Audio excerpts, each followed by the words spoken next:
Everyone, myself Manik Pandey. आज मैं आया हूँ एक नए टॉपिक को लेके, यूजीसी यूनिवर्सिटी ग्रांट कमीशन विश्वविद्यालय अनुदान आयोग। आज हम लोग एक नई सीरीज शुरू कर रहे हैं जिसमें इंडिया में जितने भी हायर एजुकेशन के काउंसिल्स हैं, यूनिवर्सिटी हैं, इंस्टीट्यूशंस हैं, उनके बारे में बात करेंगे। तो उस सीरीज को हम लोग स्टार्ट कर रहे हैं। तो आज उसकी शुरुआत कर रहे हैं यूजीसी से। What is UGC? University grant commission है क्या, उसके क्या फंक्शंस हैं, हायर एजुकेशन में यूजीसी का क्या रोल है, यूजीसी का अप्रूवल किसी कोर्स और यूनिवर्सिटी के लिए इम्पोर्टेंस क्यों है, और कोई भी कोर्स या यूनिवर्सिटी यूजीसी अप्रूव्ड है या नहीं, इसको कैसे चेक कर सकते हैं। तो आज इन्हीं पॉइंट्स पे बात करेंगे। तो इन पॉइंट्स को क्विक तरीके से स्टार्ट करते हैं। यूजीसी का पहली बार गठन 1945 में Aligarh BHU and Delhi university के केंद्रीय विश्वविद्यालय को देखरेख के लिए हुआ था। इसके बाद आज़ादी के बाद 1947 में सारे इंडिया में जितने यूनिवर्सिटी थे उनकी देखरेख का जिम्मा यूजीसी के पास आ गया। 1948 में एस रामाकृष्णन, जो कि भारत के पूर्व राष्ट्रपति भी थे, उनकी अध्यक्षता में एक 10 मेंबर की कमेटी बनाई गई जिसने 1949 में लगभग 700 पेज की रिपोर्ट सबमिट की। जिस समय 1945 में इंडिया में यूजीसी बनी थी, यूनिवर्सिटी ग्रांट कमीशन, उस समय हमारा देश आज़ाद नहीं था। उस समय ब्रिटेन मतलब यूनाइटेड किंगडम में यूनिवर्सिटी ग्रांट कमेटी हुआ करती थी। तो राधाकृष्णन की जो रिपोर्ट थी 1949 में जो उन्होंने सबमिट की थी, उन्होंने ये कहा कि यूजीसी मतलब जो यूनाइटेड किंगडम में जो काउंसिल है, कमेटी है, उसके अकॉर्डिंग यूजीसी को बनाया जाए। सारी फंडिंग और each and every activity, higher education का सारा regulation, course, academic, teacher, VC, registrar, इनके अपॉइंटमेंट, सारी जिम्मेदारी जो है यूजीसी को दी जाए। इस रिपोर्ट को मिलने के बाद 28 दिसंबर 1953 में अबुल कलाम आज़ाद, जो उस समय सेंट्रल लेवल पे शिक्षा मंत्री थे, उन्होंने यूजीसी का उद्घाटन कर दिया। इसके बाद भारत की संसद ने 1956 में यूजीसी एक्ट 1956 पास कर दिया, जिसके बाद यूजीसी संवैधानिक निकाय बन गया, संविधिक निकाय बन गया और प्रॉपरली यूजीसी फंक्शन में आ गया। इसके 7 रीजनल सेंटर हैं: पुणे, भोपाल, कोलकाता, गुवाहाटी, हैदराबाद, बेंगलुरु एंड नई दिल्ली, जिसके अकॉर्डिंग हर रीजनल सेंटर को अलग अलग स्टेट्स दिए गए हैं, जिसके अकॉर्डिंग उस एरिया में वो उस यूनिवर्सिटी के रिगार्डिंग अपना फंक्शनिंग और वर्क को परफॉर्म करते हैं। इसकी वेबसाइट है www.ugc.ac.in। यूजीसी के फंक्शन की बात करते हैं। यूजीसी के क्या फंक्शन है, ये सबसे इंपॉर्टेंट है। उसके अकॉर्डिंग हम ये समझ सकते हैं कि यूजीसी किस तरह से यूनिवर्सिटीज़ को या हायर एजुकेशन को इंडिया में रेगुलेट करती है। तो यूजीसी जो है एचआरडी, ह्यूमन रिसोर्स डेवलपमेंट, जो हमारा डिपार्टमेंट है, उस डिपार्टमेंट के अंदर में काम करती है, उससे कोऑर्डिनेट होकर काम करती है। तो जो इंडिया में जितने भी यूनिवर्सिटी हैं, इंस्टीट्यूशंस हैं, उनको रेगुलेट करती है यूजीसी, और एचआरडी डिपार्टमेंट यूजीसी को रेगुलेट करता है। First function of UGC is maintain and regulate higher education in India. Second function है आप जितनी भी इंडिया में यूनिवर्सिटी हैं उनको अप्रूवल देना, recognition of university and UGC university visit. University को अप्रूवल मिलने के लिए और यूनिवर्सिटी को अप्रूवल मिलने के बाद यूजीसी क्या करती है, टाइम टू टाइम यूनिवर्सिटी के अंदर विजिट करती है। तो वो काम ये करती है यूजीसी। जो नेक्स्ट टास्क है, फंड एलोकेट करना। यूनिवर्सिटी और कॉलेज को फंड एलोकेट कराती है यूजीसी। इंडिया लेवल पे जितनी भी यूनिवर्सिटी हैं उनको एडमिशन और एग्जामिनेशन से रिलेटेड गाइडलाइन भी यूजीसी प्रोवाइड करती है। जैसा कि अभी कोविड-19 चल रहा है, तो अभी हमारा जो लेटेस्ट एक वीडियो है, आपको पता होगा कि किस तरह से यूनिवर्सिटी को एग्जाम कंडक्ट करना है। यूजीसी ने अपनी एक गाइडलाइन जारी की है। आप उस वीडियो को प्लेलिस्ट में जाके देख। यूजीसी का एक प्रमुख कार्य इंडिया लेवल पे रिसर्च को बढ़ावा देना है। जो रिसर्च पब्लिकेशन है, जो पीएचडी वर्क है, जो इनोवेशन है, उसको प्रमोट करना है, जो यूजीसी रेगुलेट करती है, जिसको हम यूजीसी जनरल के नाम से भी जानते हैं। अब उसका नाम बदल के यूजीसी केयर हो गया है। तो इंडिया लेवल पे जितने भी रिसर्च हैं उनको यूजीसी प्रमोट करती है और उनको मॉनिटर करती है, और टाइम टाइम उनको गाइडलाइन भी प्रोवाइड। यूजीसी सीएसआईआर के साथ मिलके नेट का भी एग्जाम कंडक्ट करती है। यूजीसी का एक प्रमुख कार्य एडमिशन एग्जामिनेशन के अलावा teachers, assistant professor, registrar, VC, इनकी एलिजिबिलिटी, इनकी अपॉइंटमेंट से रिलेटेड गाइडलाइन को भी जारी करना।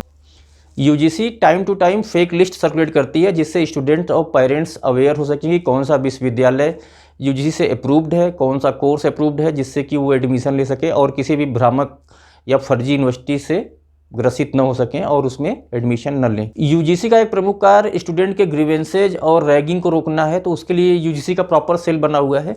आप यूजीसी की वेबसाइट पे जाके अपने ग्रीवेंसेज दे सकते हो या एंटी रैगिंग से रिलेटेड अपनी शिकायत को कर सकते हो।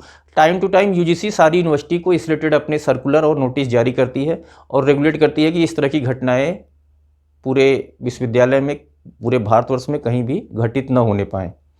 इसके अलावा यूजीसी का एक प्रमुख कार्य, जैसे कि आजकल डिजिटल एजुकेशन, ऑनलाइन एजुकेशन की तरफ हम लोग बढ़ रहे हैं, तो इसका एक प्रमुख कार्य ऑनलाइन एजुकेशन को भी प्रमोट करना है, जैसे mock, massive, open online courses या फिर कोई डिजिटल प्लेटफॉर्म पे कोर्स परफॉर्म करती है, तो या तो अपने ये कोर्स को बनाती है या फिर अलग अलग प्लेटफॉर्म या यूनिवर्सिटी या इंस्टीट्यूशन से मिलकर इस तरह के ऑनलाइन कोर्स ऑफर करती है। जैसा कि अभी लॉकडाउन चल रहा है तो पूरे इंडिया में यूजीसी यूनिवर्सिटीज़ को प्रमोट कर रही है तो कि वो डिजिटल लेवल पे, ऑनलाइन लेवल पे अपने स्टूडेंट को पढ़ाएं और अपने कोर्स को कंप्लीट करें, जिससे कि स्टूडेंट्स को कोई नुकसान न हो।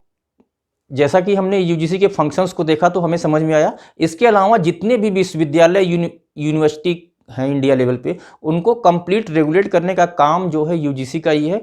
टाइम टू टाइम यूजीसी ऐसे विषयों पे, ऐसे मुद्दों पे अपने सर्कुलर, नोटिस, रेगुलेशन जारी करके इस तरह के कार्यों को रेगुलेट करती है। जैसे अभी कोविड-19 चल रहा है तो इसके रिगार्डिंग यूजीसी के बहुत सारे सर्कुलर्स आ रहे हैं। इसके अलावा यूजीसी का एक प्रमुख कार्य बहुत सारे ऐसे काउंसिल्स हैं जिनके साथ कोऑर्डिनेशन करके उन काउंसिल्स के मिनिमम स्टैंडर्ड को मेंटेन करना है। जैसे आप लोग जानते हैं AICTE, all India council for technical education, MCI, medical council of India, DCI, dental council of India, BCI, bar council of India, NCT, national council for teachers education, pharmacy council of India. इस तरह से बहुत सारी councils हैं, लगभग 17-18 councils हैं। इनकी list मैं आपको डिस्प्ले कर दूंगा। इन लिस्ट को देख लीजिए और ये अलग अलग काउंसिल्स हैं। इन काउंसिल्स के साथ जैसे मेडिकल काउंसिल ऑफ इंडिया है, तो अगर आप MBBS कोर्स कर रहे हैं तो आपकी डिग्री तो कोई ना कोई विश्वविद्यालय देगा, वो विश्वविद्यालय यूजीसी से अप्रूव्ड होगा। बट अगर आप जो कोर्स कर रहे हो, जो आप MBBS कोर्स कर रहे हो, उस कोर्स के लिए उस कॉलेज को मिनिमम स्टैंडर्ड क्या मेंटेन करना है, वो संबंधित मेडिकल कॉलेज उन स्टैंडर्ड को मेंटेन करेगा, जिससे कि स्टूडेंट को कोई नुकसान हो न सके और स्टूडेंट जो है अच्छे तरीके से ज्ञान को अर्जित कर सके। उसी तरह से अगर हम बार काउंसिल ऑफ इंडिया की बात करें तो ये LLB कोर्स के लिए होता है, लीगल कोर्स के लिए होता है, LLB, LLM इस तरह के कोर्स के लिए होता है, तो इनको भी रेगुलेट करती है। तो ये जितनी भी काउंसिल्स हैं, 17-18 काउंसिल्स, इन काउंसिल के साथ यूजीसी कोऑर्डिनेट करके अपने एजुकेशन स्टैंडर्ड को मेंटेन रखता है और उनको ये सारी काउंसिल्स और यूजीसी और यूनिवर्सिटी आपस में कोऑर्डिनेट करती हैं, जिससे कि उस specific technical, medical, legal course को अच्छे तरीके से रन किया जा सके और उस तरह से स्टूडेंट मैक्सिमम से मैक्सिमम उस कोर्स के बारे में सीख सके। इसके अलावा यूजीसी का एक प्रमुख कार्य अलग अलग तरह की यूनिवर्सिटीज हैं उनको कैटेगराइज करता है और उनको अप्रूवल प्रोवाइड करता है। जैसे इंडिया में सेंट्रल यूनिवर्सिटीज हैं, गवर्नमेंट स्टेट यूनिवर्सिटीज हैं, स्टेट प्राइवेट यूनिवर्सिटीज हैं, डीम्ड यूनिवर्सिटी हैं, नेशनल इंपॉर्टेंस के इंस्टीट्यूशंस हैं। तो इन इंस्टीट्यूशंस को यूनिवर्सिटी अप्रूवल प्रोवाइड करती है, क्योंकि अल्टीमेट डिग्री वही वैलिड है जो यूजीसी अप्रूव्ड है, कोर्स वही वैलिड है जो यूजीसी अप्रूव्ड है। जैसे इस समय इंडिया में 50 सेंट्रल यूनिवर्सिटीज हैं। अगर हम स्टेट यूनिवर्सिटीज़ की बात करें तो पूरे भारतवर्ष में एज ऑन डेट, एज पर UGC website, 409 state government universities हैं। स्टेट यूनिवर्सिटीज वो यूनिवर्सिटीज़ होती हैं जिसकी स्थापना वो संबंधित राज्य करता है। जैसे अगर हम बात करें आगरा विश्वविद्यालय, मेरठ विश्वविद्यालय या फिर कोई इंद्रप्रस्थ यूनिवर्सिटी की बात करें तो ये दिल्ली सरकार का है। तो ये अलग अलग स्टेट यूनिवर्सिटीज़ हैं। अगर हम डीम्ड यूनिवर्सिटी की बात करें तो पूरे भारतवर्ष में 127 डीम्ड यूनिवर्सिटी हैं, जिसमें 40 जो हैं गवर्नमेंट की डीम्ड यूनिवर्सिटी हैं और 87 प्राइवेट लेवल पे डीम्ड यूनिवर्सिटी हैं। डीम्ड यूनिवर्सिटी अगर कोई संस्थान बहुत अच्छा कार्य कर रहा है तो उस संबंधित संस्थान को शिक्षा में, रिसर्च में उसके कार्य को देखते हुए उसको मानित विश्वविद्यालय का दर्जा दे दिया जाता है। ये दर्जा प्राइवेट लेवल के संस्थानों को भी मिल सकता है और गवर्नमेंट लेवल के भी संस्थानों को मिल सकता है। तो ये जो 40 हैं, 40 ये स्टेट डीम्ड यूनिवर्सिटी, ये गवर्नमेंट की डीम्ड यूनिवर्सिटीज़ हैं सेंट्रल लेवल पे, और जो 87 यूनिवर्सिटीज़ हैं ये प्राइवेट लेवल पे डीम्ड यूनिवर्सिटीज़ हैं पूरे भारतवर्ष में। बात करते हैं स्टेट प्राइवेट यूनिवर्सिटी की। स्टेट प्राइवेट यूनिवर्सिटीज़ के लिए यूजीसी ने क्या किया है, प्राइवेट यूनिवर्सिटी एक्ट पास किया है। ये प्राइवेट यूनिवर्सिटी संबंधित राज्य में उस राज्य की विधानसभा या विधान परिषद उस एक्ट को पास करता है जिसके बिहाफ पे वो प्राइवेट यूनिवर्सिटी बनता है। किसी भी प्राइवेट विश्वविद्यालय को ऑफ कैंपस कोर्स खोलने की परमिशन नहीं है और किसी भी प्राइवेट विश्वविद्यालय को, किसी भी कॉलेज को एफिलिएशन प्रोवाइड करने की भी परमिशन नहीं है। तो ये रही आपकी प्राइवेट स्टेट प्राइवेट यूनिवर्सिटी। अब बात करते हैं नेशनल इंपॉर्टेंस ऑफ इंस्टीट्यूशन, जैसे आपकी एनआईटीज है, आईआईटीज है, ये इस तरह के जो इंस्टीट्यूशंस हैं ये नेशनल इंपॉर्टेंस के इंस्टीट्यूशंस हैं। इनको भी मान्यता यूजीसी देता है। ये अपने कोर्स या जो भी सर्टिफिकेशन प्रोग्राम है, डिग्री प्रोग्राम है, ये प्रोवाइड करते हैं। तो ये अलग अलग टाइप्स की यूनिवर्सिटी हैं। यूजीसी इनको रेगुलेट करती है और ये समझती है कि हाँ, ये संस्थान किस कैटेगरी में है और उसको किस तरह से अप्रूवल दिया जाए और कोर्स को रेगुलेट किया जाए। तो ये आज हम लोगों ने समझा कि यूजीसी है क्या, उसके फंक्शंस क्या हैं, कोई भी कोर्स यूजीसी से अप्रूव्ड है या नहीं है तो उसका क्या इंपॉर्टेंस है, हम कैसे चेक करें कि कोई कोर्स यूजीसी अप्रूव्ड है या नहीं है। याद रखिए, अगर कोई कोर्स यूजीसी अप्रूव्ड नहीं है तो वो कोर्स सिर्फ कागज़ का टुकड़ा है, उसकी कोई वैल्यू नहीं है। आपको याद होगा एक बहुत मशहूर संस्थान हुआ करता था इंडिया में, IIPM, Indian institute of planning management, जो मिस्टर अरिंदम चौधरी का होता था। वो कोर्स पूरे इंडिया लेवल पे इनके 10-15 संस्थान थे अलग अलग जगहों पे, दिल्ली में, पुणे में, मुंबई में। ये मैनेजमेंट के BBA और MBA कोर्स कराते थे, लेकिन इनका कोर्स यूजीसी से अप्रूव्ड नहीं था। तो आफ्टर ऑल वो कोर्स को शट डाउन कर दिया गया, उस संस्थान को बंद कर दिया गया और वो कोर्स वैलिड नहीं है। तो आप छात्रों को ये मैं सुझाव दूंगा कि आप किसी भी कोर्स में एडमिशन लेने से पहले ये जरूर पता कर लें कि वो जो कोर्स है या वो जो संबंधित विश्वविद्यालय है या जिस कॉलेज में आप एडमिशन ले रहे हैं वो कॉलेज यूजीसी के से अप्रूव्ड है कि नहीं। और उसको आप सिंपली www.ugc.ac.in की साइट पे जाके चेक कर सकते हैं और उसमें अलग अलग सेक्शंस बने हुए हैं, आप उसमें जाके अलग अलग यूनिवर्सिटी की कैटेगरी को देख सकते हैं। इस पावरफुल वीडियो को अपने फ्रेंड्स को, अपने बैचमेट को शेयर करिए, जिससे वो भी जान सकें कि यूजीसी है क्या, वो जिस कोर्स में एडमिशन लेने जा रहे हैं वो कोर्स अप्रूव्ड है या नहीं है, और वो भी अवेयर हो सकें और दूसरों को भी अवेयर हो सकें, जिससे कि आपका करियर और आपका लाइफ बर्बाद होने से बच सके।